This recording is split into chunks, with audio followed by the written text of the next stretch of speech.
Jina la Yesu Kristo mwana wa Mungu uliye hai, tuna kila sababu na furaha ya kukushukuru tena na kukutukuza kwa sababu ya ushangao na maajabu unayotufanyia, ya kutupa kibali na neema ya kuwa hai na uzima wa kukushukuru na kukusanyika mahali hapa tena. Asante Mungu mtakatifu, asante Mungu unayeishi, asante Baba unaishi juu mahali pasiri, wa kututegemeza na kutuinua tena. Tunakushukuru Mungu wangu kwa kibali hiki, tunakushukuru Baba, tunasema asante kwa sababu hata zawadi ya uhai ni ya pekee Baba. Atakuwa hai na kuweza kufika mahali hapa ni neema yako Bwana. Tena ni ushangao wa ajabu kwa sisi wanadamu kwa ajili ya makosa yetu. Baba nasema asante kwa ajili ya neema hiyo. Mungu wangu na Baba yangu, niko mbele zako Yesu. Ninawasilisha siku hii ya leo Mungu kwa kibali chako. Ninasema asante kwa ajili ya wana Gideon online watazamaji wala ambao tumepata neema ya kukusanyika mahali hapa leo. Tumepata kibali tena Bwana cha kusikiliza neno lako Baba. Ninatiisha kila ufalme ulio kinyume na mpango wa Mungu mahali hapa. Ninaalika damu ya Yesu Kristo inayotiisha, damu ya Yesu Kristo inayonena mema kwa ajili yetu, izidi kututakasa na kutuweka tayari kwa ajili ya kusikiliza neno lako. Baba, mimi ni chombo tu, naomba unitumie upendavyo. Roho Mtakatifu, mwalimu mwaminifu na kiongozi, naomba ushuki hapa, una nguvu zako na uweza wako na mamlaka yako, ili ukatuongoze katika kukutumikia Baba. Tukisema asante kwa ajili ya neema yako, asante kwa jina lako kuu takatifu linalotajwa likitajwa tu sisi tuokolewa kwalo Baba. Baba, ninakualika sasa ili tuende kutusaidia katika kufungua fahamu zetu na akili zetu ili tuweze kulisikiliza neno lako siku hii ya leo Baba. Tunaomba uwepo wako, uwepo wa malaika, uwepo wa damu ya Yesu Kristo, uwepo wa Roho Mtakatifu kwa ajili ya kutuongoza na kutuelekeza. Jicho lako liko linatutazama. Kwa ajili ya hayo yote tunashukuru kwa sababu umetupendelea. Asante Yesu, na kila mwenye pumzi aseme amen. Mungu mtakatifu, ninakushukuru leo kwa sababu ya sisi tulioweza kuwa hapa. Kusanyiko hili Baba liko kwa ajili yako. Tumepata tena neema ya kusikia mafundisho ya neno lako. Mafundisho haya ya neno lako leo tuna mada inayosema kwamba rafiki yako wa kweli ni nani? Rafiki yako wa kweli ni nani, mtu wa Mungu? Rafiki yako ni nani wa kweli katika maisha yako? Mimi ninaweza nikasema ninao marafiki wanadamu, marafiki mabosi, marafiki wazazi, marafiki ndugu. Tunao katika ulimwengu huu ambao ni watu wetu wa karibu, marafiki wake, marafiki wa ume ambao tunao katika ulimwengu na katika maisha ya kila siku tunayoishi. Lakini tukitazama hakuna rafiki aliye wa kweli kama Yesu. Marafiki hao wengine tulionao hapa duniani, anaweza kukuacha, anaweza kukuonea wivu, anaweza kukasirikia, anaweza kukufanyia hila, na anaweza akachoka pia kukupa msaada wewe, hata kama angekuwa mzazi, hata kama angekuwa kaka au dada, hata kama angekuwa mume au mke. Lakini yule rafiki wa duniani anaweza akakuchoka, na anaweza akakuacha, na anaweza akakusaliti. Sio jambo la ajabu kukuacha. Mwanadamu ameumbwa na roho, tumeumbwa na roho ya tamaa. Ile tamaa inaweza kusababisha ile rafiki yako wa ndani. Kwa sababu rafiki ni yule mtu unayeshirikiana naye kwa raha na kwa shida. Ni yule unayeshirikiana naye tatizo lako lolote ulilonalo unamshirikisha yeye. Ni yule ambaye umemfanya shida yako ni shida yake. Ni yule ambaye umefanya yeye kupata kitu chochote ni mwandani wako. Wa mtu wa kwanza kumwambia ni yeye. Kwamba nimepata changamoto hii, au nimepata furaha hii, au nimepata mchumba, mtoto wangu anaolewa, mwanangu amefaulu anaenda chuo kikuu, amepata scholarship anaenda nje ya nchi. Unaweza ukaona kila siku mnashirikiana hayo maswala, lakini unaweza ukamwambia ndani ya moyo wake tayari roho ya tamaa ikawaka, na akatafuta jinsi ya kukugeuka, na akatafuta jinsi ya kukuharibia.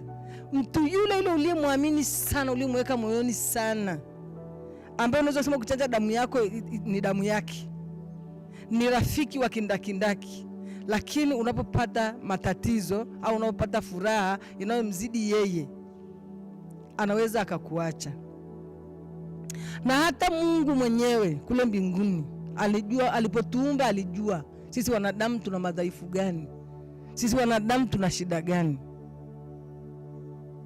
Wapendwa watazamaji wa Gideon Online, tunaomba tujiweke sisi wenyewe, mimi na wasii. Hebu jiweke wewe mwenyewe, rafiki yako uliye nayo, katafakari ni marafiki wangapi ambao umeshakuwa nao wakakuacha kwa jinsi ya ajabu.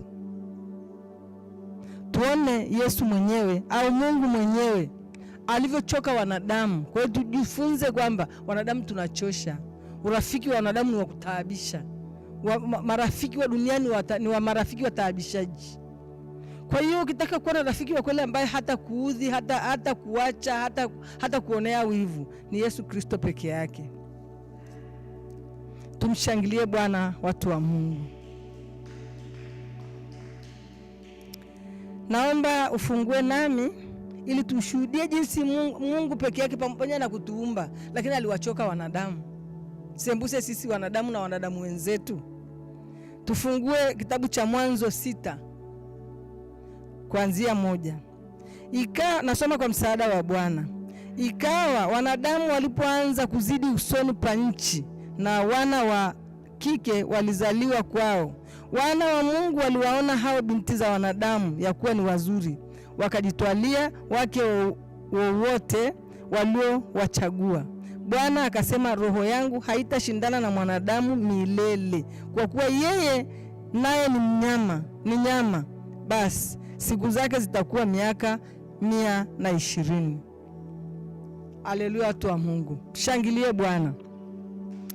Hawa tunaona huyu ni Mungu mwenyewe aliyetuumba. Baada ya kutuumba akaweka mipaka, akaambia wanadamu, mimi nimewaumba.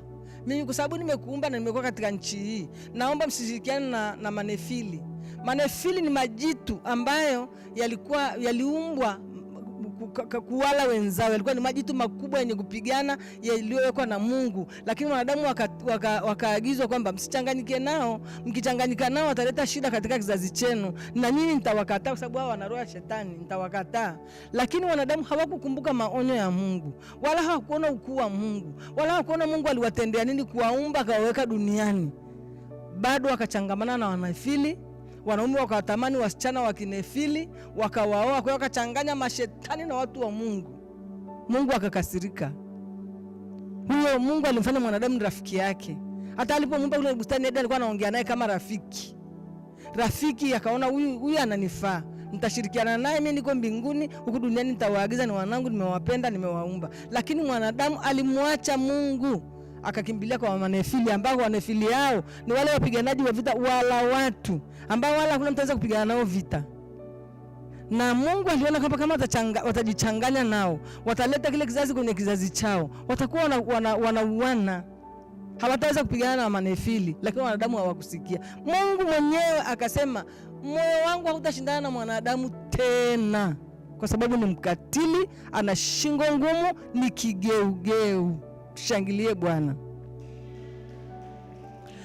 Alipoona wameshakata, Mungu akasema, sintawaweza. Sasa wewe ndio utamweza mwanadamu uwe naye rafiki? Kama Mungu aliyemuumba alishindwa kuwa rafiki naye, je, hebu tafakari hao marafiki wa dunia waliojichukulia labda wafanye biashara kwa kuwa watanisaidia, wana pesa. Pesa ina mwisho, na anaweza kufika akakugeuka hata yako aliona akaichukua. Roho ile kwa mfano alijana na manefili hapa. Manefili walikuwa ni wauaji. Ile roho ya uuaji siliingia kwa watoto wao, wale mabinti wale changamana nao wakazaliana nao, walizaa watoto wa kinefili. Watoto wa manefili ni wale watu wenye tamaa, watu wapiganaji, wenye tamaa, wenye wivu. Sasa kama Mungu mwenyewe alikinai akasema, mimi moyo wangu hautashindana tena na mwanadamu, nitamuacha afanye anavyotaka, kwa sababu hakutaka kunitimia. Nimemtendea wema wa ajabu, lakini hakuona hilo kabisa. Baada akaona atimize haja ya moyo wake ndani yake.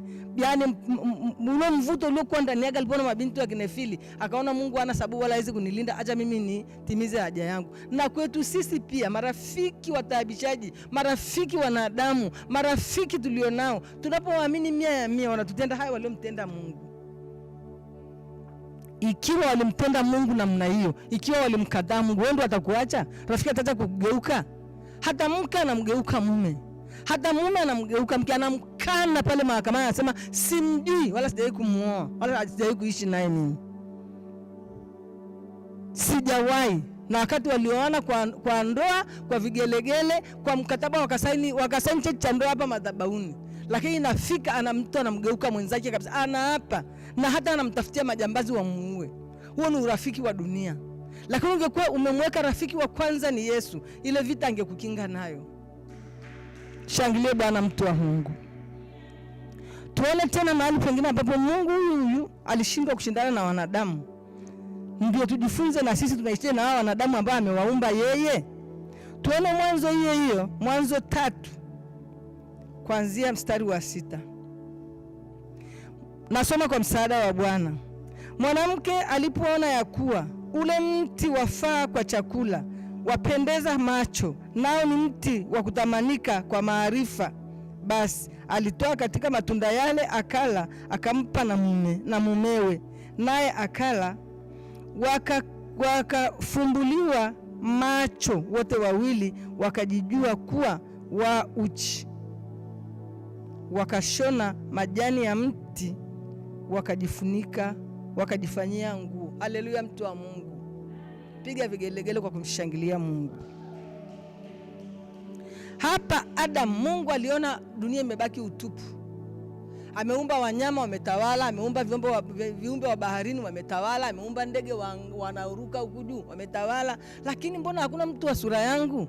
Akawaza akasema, na nitamuumba mwanadamu wa sura na mfano wangu. Kwa upendo mkuu akamuumba, akampulizia pumzi, akamtengeneza kwa matope, akampumzia pumzi, akawa hai, akamweka kwenye bustani yake iliyopendeza, ambayo yeye alikuwa hajui kutafuta chakula, hajui kila kitu kwenye ile bustani ya Eden, hajui kuvaa nguo. Walikuwa pamoja, lakini hakuna mtu anajua kama yuko uchi.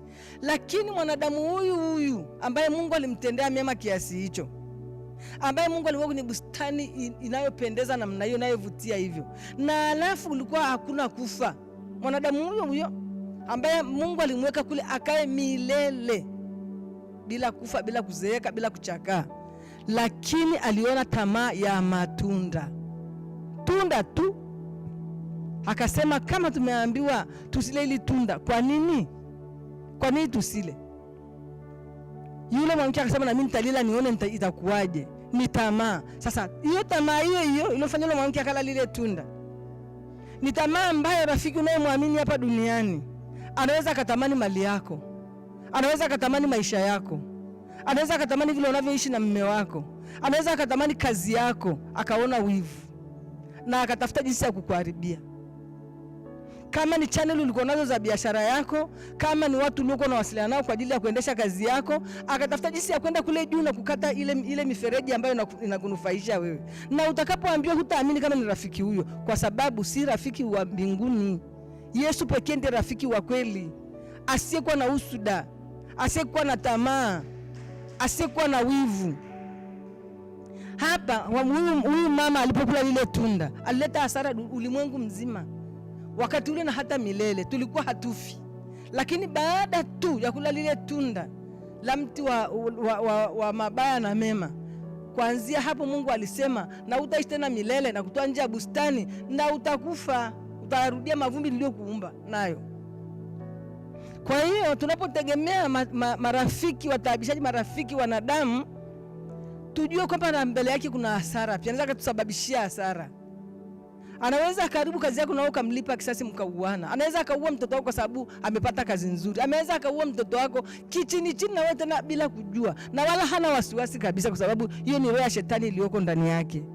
Na roho ya shetani inaweza kumvaa mtu wakati wote na ikamshawishi wakati wote, isipokuwa Yesu ashawishiwi na shetani. Yesu alishinda ushawishi pale mlimani, akamshinda shetani kwa neno la Kristo. Lakini sisi wanadamu tunashawishiwa. Tujue marafiki tulionao wanadamu, kaa kimtego naye, huyo ni rafiki wa mtaabishaji. Usipokuwa makini na kumtegemea Yesu Kristo peke yake, atakusaliti, na si kazi kwake kukusaliti, na wala hata ogopa. wala hataona ajabu, kwa sababu anataka kufaidi zaidi yako. Anataka kujiona kama huyu mwanamke aliona kwamba ni vema kula hilo tunda ili ajue, atambue mema na mabaya na awe kama Mungu. Alitamani kuwa kama Mungu. Mwanadamu kila siku anatamani kuwa nizidi fulani, nimzidi fulani. Alichonacho niwe nacho mimi. Alichonacho basi kama siwezi kuwa nacho nikiharibu. Lakini Mungu hayupo hivyo. Yesu hayupo hivyo. Yeye akikupenda amekupenda upendo wa agape. Upendo wa milele. Upendo usio usudu. Upendo usio kuwa na tamaa. Upendo usio hesabu makosa. Rafiki yako kimuudhi leo, hata mpaka mwaka kesho anakumbuka, kwa sababu alinifanyia hivi na mimi nitamfanyia hivi. Mnakuta watu analipana kisasi. Lakini Yesu yeye ni kutuhurumia tu, ni kutuvuta kwake tu, ni kutuita kwake tu, na kutushauri jinsi tutakavyotoka kwenye ile kongwa ya dhambi tuliyomtendea. Haleluya, watu wa Mungu. Naomba tuangalie tena kwenye kitabu cha Yohani,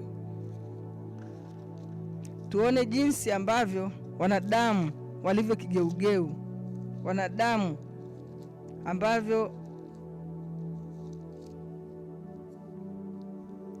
tuangalie kitabu cha Yohani Mtakatifu 6 kuanzia mstari wa 65 mpaka 70.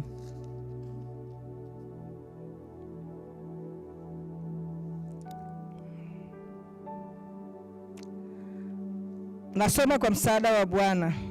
Akasema, kwa sababu hiyo nimewaambia ya kwamba hakuna mtu awezaye kuja kwangu isipokuwa amejaliwa na Baba yangu.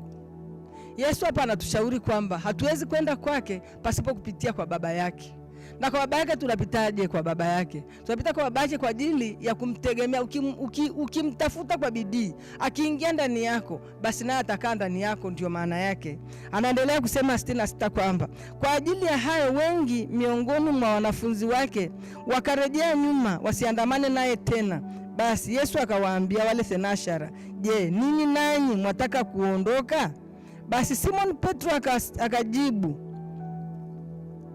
Bwana, twende kwa nani? Wewe unayo maneno ya uzima wa milele, nasi tumesadiki tena tumejua ya kuwa wewe ndiwe mtakatifu wa Mungu. Yesu akawajibu, je, mimi sikuwachagua ninyi thenashara, na mmoja wenu ni Shetani? Kama yeye huyu Yuda ambaye Shetani ni Yesu anayemtaja hapa ni Yuda Iskarioti, ambaye kati ya wale thenashara ni Mungu, ni yeye mwenyewe Yesu Kristo aliwachagua yeye mwenyewe, na wakamfuata na wakatii, na wakaona matendo yake makuu anayoyatenda, wakaona anavyoponya. Yamkini hata hao thenashara waliokuwa naye walipokuwa na matatizo katika familia zao, walimueleza Yesu, maana alikuwa ni bwana wao, ni mkuu wao. Walimwambia, Bwana, mimi kesho na tatizo hili na hili na hili. Anamwambia, wewe nenda kuta haya unayotaka umeshayapata. Na waliona ukuu wa Mungu, na waliona uweza wa Mungu. Lakini katikati yao kuna aliyekuwa na tamaa, anasema, hizi ile anazozikusanya kila siku, huu mfuko nawezaje kuondoka nao? Alafu yeye anapata wapi uweza wa kutembea kuponya watu na fedha na kusandika kwenye mfuko? Huyu ni muuze, na nikimuuza nitapata hela nyingi. Huyo ni kazi ya Shetani. Na Shetani huyo ndiye alimuingia Yuda. Yuda hakuwa Shetani alipochaguliwa, ila baada ya kutembea naye Shetani alimshawishi. Kila siku anamshawishi. Huyu umepewa tena, amepewa mweka hazina, ni cheo kikubwa sana katika hata kikundi. Mwazini ni mtu mkubwa anayeshika fedha. Shetani akapitia pale penye tamaa ya mwanadamu ya fedha. Kwa hiyo hata urafiki ulionao, tunakuja kwetu sisi, rafiki uliye naye, hata fedha zako anaweza akazionea aibu, anaweza akazionea tamaa, anaweza akazitamani, anaweza akawa na wivu nazo, akasema hii njia anayoipatia mimi nitaifanyaje? Japokuwa ni rafiki yako ambaye umemfanyia mengi sana, umemsaidia kwa hali na mali, lakini atakugeuka. Ndio maana Yesu akawauliza, mimi niliwachagua wote, mmoja wenu hakuwa Shetani? Halibadilika akawa Shetani, akamsaliti mpaka mwana wa Mungu. Hasa kama mwanadamu, Yuda Iskarioti alikuwa mwanadamu, akaweza kumsaliti Yesu Kristo, wewe rafiki yako atashinda kukusaliti? Roho ile iliyoingia kwa yule itaacha kuingia kwa huyo rafiki yako uliye naye? Ndio maana tunaambiwa kwamba, au neno la Mungu linatuambia kwamba tu rafiki yako wa kwanza na wa damu na wa kuaminiwa awe Yesu Kristo peke yake. Shangilie Bwana mtu wa Mungu. Na kama mpaka leo hujamchagua, hujachelewa.